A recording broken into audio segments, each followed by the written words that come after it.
What is going on, YouTube people? Northeast Ohio Cards and Comics here. Gonna talk a little grading today. And I want to kind of stay as broad based as possible and just discuss how the process that you should kind of walk yourself through when you're deciding who to grade with. I don't want to get too in the specifics. I want to keep this broad based and kind of evergreen. So we're going to talk loosely about a lot of stuff. So like, comment, sub, YouTube stuff down below. So if you want to sub a card, let's start with the easy one first. Let's say you have a card and you want to grade it for PC. I would use one of the main four at present time of recording: PSA, BGS, SGC, CSG. Those are the four reputable grading companies that are out there. If it's for PC, it shouldn't really matter which slab it goes in. Go with the one that you think the card looks the best in, and maybe the grading company that you respect the grade in the most. Pretty easy, pretty self-explanatory. Because it's for PC, you don't need to worry about resale value. You don't necessarily care how long it takes to get the card back. All you care about is the card being graded accurately, taken care of, and in a slab that you want. It's the reason why I say I stay away from the pop-up graders, because if it's a PC card, do you want to trust them with a PC card, a brand new grading company that there's not much history on? Regardless of which one you choose, there's a million of them out there now. You could run into potential issues with that. The second thing is what is that slab going to do later on in life? Yes, it's for PC, but you still want it in something legitimate. And at least PSA is not going anywhere. BGS most likely isn't going anywhere. SGC probably isn't going anywhere. And CSG, even though they're a newer kid on the block, they get a little more respect because they're tied in the CCG and CGC, and they have the Blackstone backing, the whole 9 yards there. So that's the PC side of things. To me, that's the easiest of them. If you're grading to resell the card, you bought the card raw and you're sending it in, you want to get it slabbed, and then you want to sell it on eBay, a show, whatever the case might be.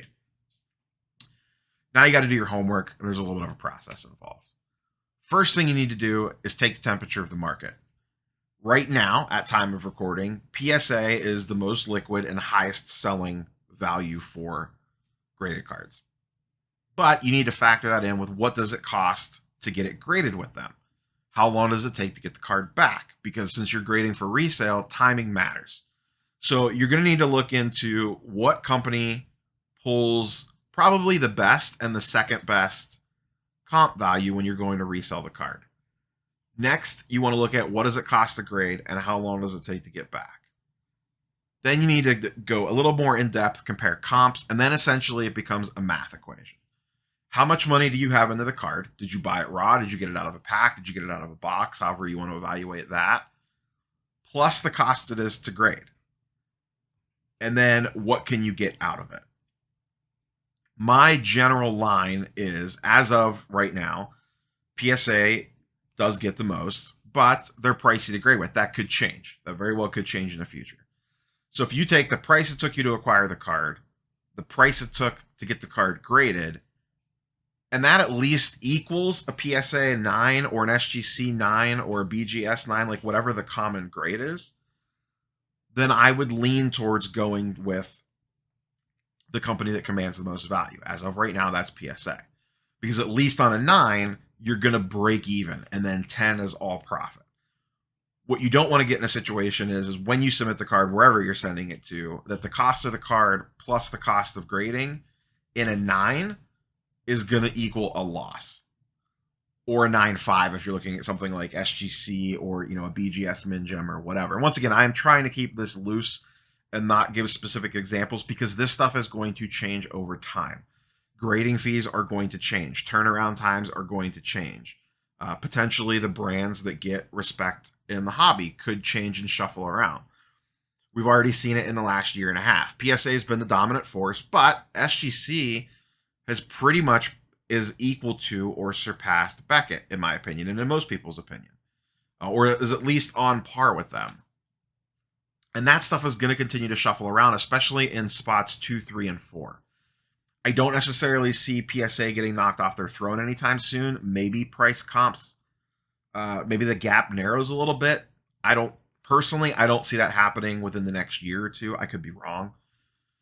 But regardless, those are the factors that you need to look at when you're considering grading a card for resale. How long is it going to take to get back? How much does it cost to grade? And then you need to sit down and do the math on the comps and see what makes sense for you. There's some things that you might take a slight loss on using one company, but the profit is so much more on a 10 that it might be worth it to roll the dice. That's a personal decision. You know, is it worth, if this card comes back in a 9, I'm going to lose $50, but in a 10 it is worth, 5 times more, than the next company, or twice as much more as using a different company. So then, what is your risk tolerance for that? Are you okay if it comes back a 9 and you lose $50 on the submission, but you have that the possibility to greatly increase the value of the card compared to a competitor? That's something you have to weigh. The other thing to factor in, which I think gets looked over a lot when you're doing all this math, is that you should really be factoring in, a lot of this stuff kind of washes out, but what does it cost to ship, eBay fees, that sort of stuff? Because some things that look like they're a break even, all of a sudden you remove 14% cut from eBay, all of a sudden that might not be profitable anymore. It might be a slight loss. And that'll vary depending on where you're reselling your cards. Maybe you're not using eBay. Maybe you have a big IG following. Maybe you sell on Facebook, Discord, My Slabs, all whatever. There's a numerous different selling platforms out there. So those are loosely the steps that you should kind of run through. Once again, trying to keep this relatively evergreen, because this stuff does change a lot. So what today, at time of recording, it might make sense to do one thing. All it takes is for a grading company to increase a price, decrease a price, change turnaround times, and it could shuffle the list around. But those are all the things that you should be looking at when you're considering what company to use with grading. Pick someone reputable, do the math, and factor in turnaround time. Once again, and this is all for reselling. If it's for PC, it's a different equation like we talked about at the beginning. I would recommend using one of the big 4, and whatever one that you like or respect the best, or you think the card looks the best in that holder. Since it's for PC, it's probably going to be on display somewhere. So aesthetics might matter to you a little bit more. So that's all I have for you guys and girls today. Nice, short, and sweet video. We will catch you guys and girls on the next one. Peace.